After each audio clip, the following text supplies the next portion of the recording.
All right, so hey guys, what's up? Ty, Vince Co Media. I got an honest question for you. I was thinking about this because there's all these news shows, card shows. I mean, the Dallas card show's got like 6 to 8 shows now. You got regional shows popping up everywhere. You have the big expo coming up in Vegas in March that they're trying to turn into kind of like a second national. And now you have this Mint Collective event, the end of January, which is also in Vegas, and where it's got like the industry's head honchos talking about stuff and bringing tech involved and all the glory of the hobby. At least that's what they think. I was just thinking like, and I may participate in some of these shows. I'm not saying anything negative specifically about any one of them, but I'm just curious, like as a collector, like, do you even care? Like, do you even care about these types of shows? Like when you see the Mint Collective and you see like, Sports Card Investor and, PSA and Nats Turner or Josh Luber or, any of the tech platforms, and they're out there speaking like that. Does that get you excited? Like, do you see that and you think, man, I want to find a way to go spend 3 or 4 days doing that? Yeah, there's going to be a card show component, but I want to go see these guys speak. Because like I'm in that world. Like I've interviewed a lot of those people in the past, and I have a hard time getting excited about it. Like I have a hard time thinking, okay, I want to go spend $3,000 for the weekend or $1,000 for that matter to go see this. And it's not because I don't think the hobby's growing or that it's hot. I don't know. Maybe it's just me not, I'm just not a show guy, period. Or at least I'm not a industry summit type guy. I'm not a go to a conference and go watch people speak. But I'd be really curious to know what your thoughts are, right? And I'll show you I'll walk you through the Mint Collective, agenda here when I get inside. But I want to know from a normal collector's perspective, do these organizations overhype these? Are they missing something, or am I off my rocker here and thinking that maybe these aren't as cool as I think? I don't know. Let's go dig into some of these. All right, so let's start with the Mint Collective. And look, let me first off just say I am absolutely not saying one way or the other what I believe about these events. I'm genuinely curious about what you guys think on if these type of events are the direction you want the hobby to go. Because when I look at a show like this, right, the Mint Collective, and I know a lot of these folks that are putting it on, and they're genuinely pretty good people, right? So they're trying to do what they think is right for the hobby. But you look at an event like this, right? It's in Vegas.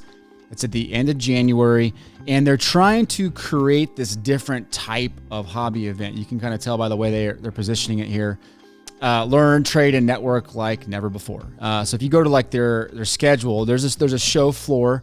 But if you go to like the breakout sessions, what they're calling the signature sessions, you're gonna have lots of speakers from people that have risen up the chain really quickly, up this hobby ladder, and some of them have been in the hobby for a blink of an eye, and here they are speaking at these events. And I'm just curious, when you see sessions like this, do you get excited as a collector and want to go to this, right? Where passion meets portfolio. Got it. Becoming Cardboard Millionaires with, podcast host, a guy, here that went from 0 to 60 in 2 years. Jeremy Lee, who's obviously been doing it for quite some time. New hobby era. How and why billions are flowing in. And you got, Luber and Golden. You got the breaking business from, folks that have been doing it for quite some time, like Leighton, and then some newer breakers. Authentication and grading, SGC Beckett, CSG, Dallas Card Investors. You don't have PSA on here, which is interesting to me. I wonder if they turn that down. You'd love to know the back and forth on that one. Future NFTs, the power of the art of cards. Okay. Bull case, why sports card collectibles are legitimate alternative assets. The future of the card shop. How to buy and sell smarter in 2022. The revolutionary live auction. Okay, got it. Case study, the rise of UFC. That'll be interesting. The power of building community, the foundation of the hobby. Building community, the foundation of the hobby. That's interesting to me. This is I want to be very sensitive to the audience here, but I'm curious of why they chose these 4 people when it comes to folks and building a community. Like, what were they thinking here? Like, good stuff. So I don't know. That's an interesting keynote to me. The power of building community, the foundation of the hobby. When I see those 4, I don't necessarily think of community, but maybe I'm wrong. Correct me if I'm wrong. I want to know. The future of the sports memorabilia and storytelling. Fascinating subject here. Rich Mueller. That's a great guest to have on there. Obviously, Brian Gray's very entertaining. The power of creating authentic content. Got it. Cool. That'll be a fun one to listen to. The case for buying grails and goats. And then data, the hobby, and the future. Okay, so you see that and you think, okay, there's some very interesting sessions, no doubt. Like, there's a lot of stuff that I'm excited to watch. But then I go look at, tickets, and I think, okay, I want to go to these signature sessions. And to go to an event like this, right, there's different levels. You got the mint base to go to the mint marketplace for the day. That's not, $15. Then there's the $99 for the full weekend marketplace. You get a commemorative ticket, better room rate. Gold parallel ticket, $350. VIP access to the mint marketplace, to the live auction, you get access, some exclusive autographs, okay? And then it's $1,000 to get into the mint signature sessions, into the collector's carnival. And you get all the other stuff that you get in the other levels too. So if I'm reading this correctly, it's $1,000. If I want to go see one of those signature sessions, I got to pay $1,000 to get in. And if you act fast, you get $550 in Beckett grading and authentication. So there you go. Beckett is alive. So that to me, as a collector, that to me is a turnoff. Thinking, okay, I got to spend multiple thousands of dollars to get there and to stay in Las Vegas. And then I have to pay $1,000 to get in just to watch the VIP stuff. For folks that you can go watch on multiple interviews across the YouTube sphere anytime you want. So that to me, I'm really curious as a collector what you think about that. And is the content good enough for you to want to go spend that money and go see it? And I don't know if like Mint TV, if they're going to be broadcasting some of this, maybe they are.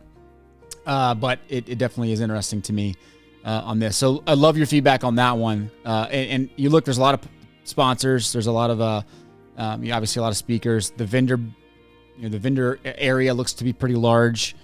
So you can check that out. But yeah, let me know if you're going to this and what sessions look the most interesting to you. Now, if you flip over here to the GCE show, this is the Global Collectibles Expo. They're trying to transform this into really the earlier in the year national. And again, in Vegas. So if you want to go back to Vegas in March at Mandalay Bay, and you can get in. There's a massive after party at Allegiant Stadium. This is where the Raiders play. And this is going to be just a huge event this is going to be more of a card show than maybe what the Mint Collective is trying to shape up there.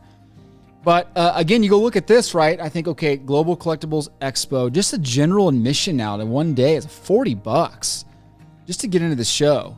If you want the 3 day, it's $100. And look, I get it. Like these are expensive events to put on.